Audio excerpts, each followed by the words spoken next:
सामने आपको स्क्रीन पर एक दिव्य मानुष दिख रहे होंगे जिनके हाथ में मधुमक्खियां हैं। मधुमक्खियां इनको नहीं काट रही हैं, इनके हाथ में मधुमक्खियों का छत्ता है। हम बोचहा में हैं और मुजफ्फरपुर के बोचहा में जब हम एक स्टोरी कवर करने जा रहे थे तो हमको 1000 ऐसा डब्बा दिखा जिसमें मधुमक्खियां रखी हुई थी और मेरे अंदर का साइंटिस्ट जाग गया।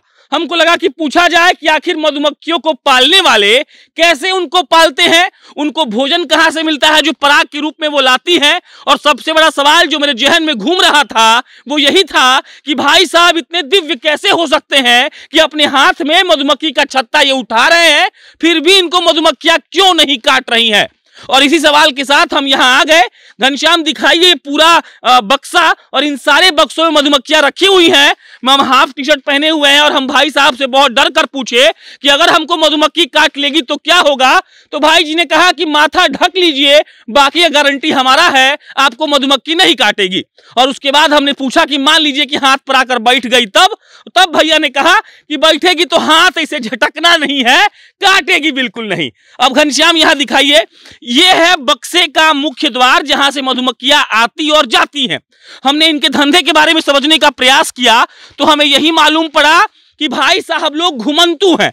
ये लोग घूम घूम कर कोई भी जगह लेते हैं और वहां पर 1000 ऐसा बक्सा रखेंगे और मधुमक्खियां जाकर पराग लाएंगी और 1 महीने बाद ये फिर से वही काम दोहराएंगे। मतलब किसी अन्य गांव में, किसी अन्य पंचायत में, किसी अन्य शहर में जाएंगे और मधुमक्खियों को वहां पर रखेंगे जहां से वो पराग इकट्ठा करेंगी। हमने इनसे पूछा कि बिजनेस मॉडल क्या है, तो इन्होंने कहा कि अक्टूबर के महीने में ये दोगुना हो जाती हैं, हम लोग आधा बेच देते हैं और उसके बाद हमारा काम चलते रहता है। उसके बाद हमारे प्रिय कैमरामैन साहब ने इनसे पूछा कि इसमें कोई राजा मधुमक्खी और रानी मधुमक्खी का भी कॉन्सेप्ट होता है, तो भाई जी ने बताया कि हाँ ऐसा होता है। और उसके बाद हमने सोचा कि चलिए अब इसको कवर करके दिखाते हैं। ये फिर से दिखाइए द्वार, ये हर बक्से में द्वार बना हुआ है जहां से मधुमक्खियां अंदर आती हैं और जहां से मधुमक्खियां बाहर भी निकल जाती हैं। इनका कॉन्सेप्ट ये है कि यहाँ पे मधुमक्खी आती है, इस एरिया का पूरा पराग लेगी और उसके बाद अपना यहाँ 1 महीने बाद जब पराग यहाँ का खत्म हो जाता है तो ये लोग गाड़ियों में भरकर इस बक्से को शिफ्ट कर देंगे। मधुमक्खियों का जो पालन का सिलसिला है वो बिहार में काफी बढ़ गया है और उस वक्त बढ़ गया है जब लोग जागरूक हो गए हैं। उनको मालूम पड़ गया है कि अगर मधुमक्खी को पाला जाए तो आदमी पैसा भी कमा सकता है और सही भी हो सकता है। हालांकि अगर किसी बच्चा को आप बोलिएगा तो एक पल के लिए कोई सोचता है कि आखिर मधुमक्खी को कैसे पाल सकता है। इसीलिए हम सोचे कि इनसे बात किया जाए। आइए भाई जी, अब हम भाई जी से पूछेंगे कुछ नॉर्मल सवाल। तो पहला बात यह कि हम थोड़ा बुद्धू हैं इस चीज में, ठीक है, तो ऐसा मत सोचिए कि हमको जानकारी नहीं कि क्या कर रहे हैं। मधुमक्खी पालते हैं आप लोग? क्या कर रहे हैं? कुछ नहीं, जैसे देख रहे हैं और क्या करेंगे। इस जगह आप लोग रेंट पे लिए हैं? हाँ, रेंट पे लिए होंगे जगह पे? कुछ नहीं, हाँ ऐसा ही आके बस रख लिए यहाँ पे। अब यहाँ सुने आप निकलने वाले हैं? हाँ बिल्कुल निकलेंगे। तो यहाँ से आप निकल के आप कहाँ जाएंगे? जाएंगे अपने क्षेत्र में जाएंगे, जब मेरा घर है वहाँ रहेंगे। अच्छा, और ये 1000 डब्बा है ना? 1000 सबके अलग अलग है। मतलब अलग अलग मतलब समझा? मतलब कि है तो एक ही है। आपका कितना है इसमें? मेरी ज्यादा नहीं है, 150 है। 150 है। तो इससे आप लोग कमाते कैसे बताइए ना? क्या कमाएंगे इसमें? कुछ नहीं, ऐसे जैसे लेबर को मजदूर होता है उस हिसाब से हो जाता है। लमसम फिर भी कितना कमाते हैं साल? फिर भी क्या साल में कमाएंगे, वही 50-60, इससे ज्यादा थोड़ी बचता है। अच्छा, बचता ज्यादा नहीं है? नहीं, बिल्कुल नहीं है। इसमें कुछ ज्यादा कमाई नहीं होता है। कहने के लिए ये बहुत बड़ा प्लांट है लेकिन उतना है नहीं सक्सेसफुली ना। अच्छा, उतना लेकिन सही थे, हाँ। हाँ, उतना सक्सेसफुली है नहीं। जितना आप वन खंड में रही उससे क्या मिलेगा? कुछ नहीं हो पाता। सक्सेसफुल इसको करने के लिए क्या करना चाहिए? होता ही नहीं, कितना भी जैसे हर बिजनेस जैसे अलग अलग है उस हिसाब से इसका भी है सिस्टम। अच्छा, आदमी कोशिश देखे, इस सब मौसम के आधार से ऐसे नहीं बता सकते, कोई अथी नहीं है। अच्छा, और अक्टूबर में डबल हो जाता है? चीज है ये हम लोग नहीं बता सकते। अच्छा, एक बात और बहुत बड़ा सवाल है, ये सब काटता काहे नहीं है आपको? देखिए हमको भी नहीं काट रहा है। काटती है। हाँ। इसका असर जब शरीर में विष फैल जाती है इसके बाद उसका असर नहीं पड़ता है शरीर में कोई। अच्छा, मतलब एक बार काट लिया तो उसके बाद काटेगा तो कुछ असर नहीं पड़ेगा शरीर में? जब पूरे शरीर में विष फैल जाएगा तो इसका कोई असर नहीं होता। आप मान ले, उदाहरण ले लीजिए, अगर कोई जहरीला चीज अगर खाते हैं उसका जब तक जहरीला असर रहता है तब तक आपको कोई चीज, मतलब आपके अंदर का जो शरीर है वो उसको एंटीबॉडी उसका बना लेता है। हाँ, तो फिर कोई दिक्कत नहीं होता? कोई दिक्कत नहीं होती। अच्छा, ये उठा के फिर आप लोग लोड करेंगे गाड़ी में अपने?